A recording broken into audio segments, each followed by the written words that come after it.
Hello வாங்க. தக்காளி வெங்காயம் தக்காளி குருமா எப்படி செய்யலான்னு பார்க்கலாமா?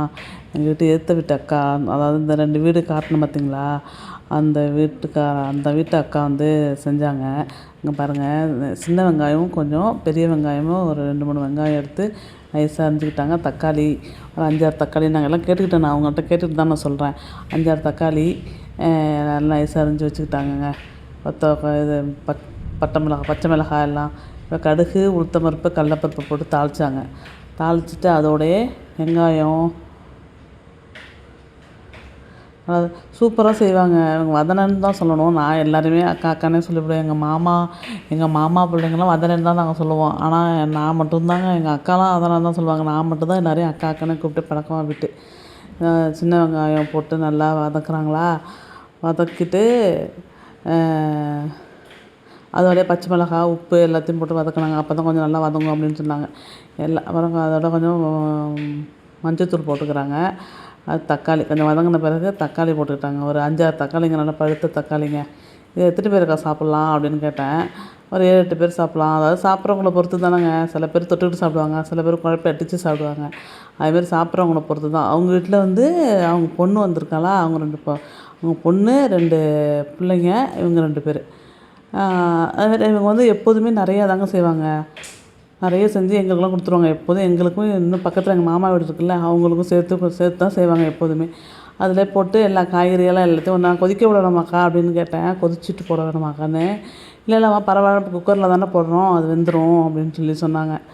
அது போட்டுட்டு ஒரு பக்கத்தில் சொம்பு இருக்குது பார்த்தீங்களா, அந்த அளவு தண்ணி ஊற்றுனாங்க.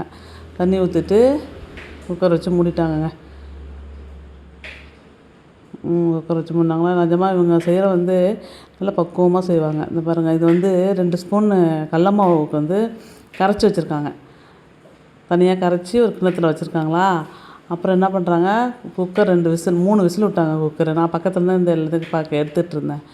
எடுத்துகிட்டு தண்ணியெல்லாம் மட்டும் அந்த கரைச்சி வச்சுருக்கோம்ல, அதிலே தண்ணியை ஊற்றிட்டு இதை நல்லா கடைஞ்சிக்கிட்டாங்க. வெங்காயம், தக்காளி, உருளைக்கிழங்கு, கத்திரிக்காய் எல்லாத்தையும் நல்லா கடைஞ்சி விட்டுட்டு, அப்புறம் மறுபடியும் அந்த தண்ணி இருக்குல்ல, அந்த தண்ணியும் அந்த கடல மாவு தண்ணியும் கலந்து அதில் ஊற்றிட்டு நல்லா கொதிக்க விட்டாங்கங்க. நல்லா கொதிக்க விட்டு கருவேப்பிலை, கொத்தமல்லி போட வேண்டியது, அவ்வளோதாங்க. இந்த நல்லா இருந்தது, சூப்பர். இந்த அக்கா வந்து சூப்பராக செய்வாங்க. எல்லாமே சூப்பராக செய்வாங்க. நிறைய டிஃப்ரெண்ட்டாக செய்வாங்கங்க. நான் ஊருக்கு போயிட்டு நிறைய எடுக்கணும். இவங்க ரெசிபீஸ்லாம் நிறைய நல்லாயிருக்கும். டிஃப்ரெண்ட்டாக செய்வாங்க. ஸ்நாக்ஸ்லாம் செமையாக செய்வாங்க. என்னென்னமோ செய்வாங்க. அவங்க அம்மா காலத்தை அவங்க வந்து கொலப்பாட்டு பண்ணைன்னு சொல்லுவாங்க. கேள்விப்பட்டீங்களான்னு தெரில. அங்கே நல்லா டிசைனாக செய்வாங்க போல இருக்கு அப்போல்லாம். அதனால அந்த அக்கா சூப்பராக செய்வாங்க. அதுமாரி எது செஞ்சாலும் எங்கள் வீட்டுக்கு வந்துடுங்க. எங்கள் வீட்டுக்கும் பக்கத்தில் எங்கள் மாமா வீட்டுக்கும் எல்லாமே எது செஞ்சாலுமே கொண்டு வந்துடுவாங்க.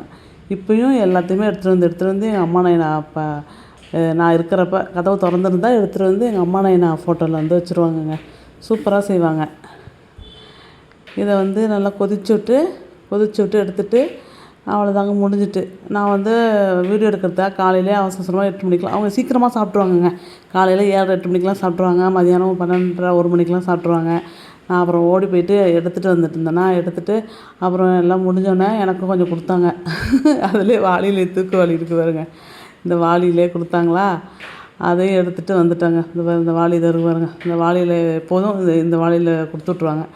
இந்த வாளியில் கொடுத்தாங்க, எடுத்துகிட்டு வந்துட்டேன். எடுத்துகிட்டு இந்த பாருங்க, வீட்டில் எடுத்து வந்து சாப்பிட்றோம். நாங்கள் இட்லியும் கொஞ்சம் கொடுத்துட்டாங்க. தம்பிக்கு இட்லி கொடுத்துட்டாங்க. எங்களுக்கு தோசை மாவு தான் இருந்துச்சு. பாருங்கள், கிராமத்துலலாம் எப்படி எல்லாம் அக்கம் பக்கம்லாம் எவ்வளோது செய்கிறாங்க பாருங்கள். இது பிடிச்சிருந்தா லைக் பண்ணுங்கள், ஷேர் பண்ணுங்கள், சப்ஸ்கிரைப் பண்ணுங்கள். பார்த்ததுக்கு நன்றி.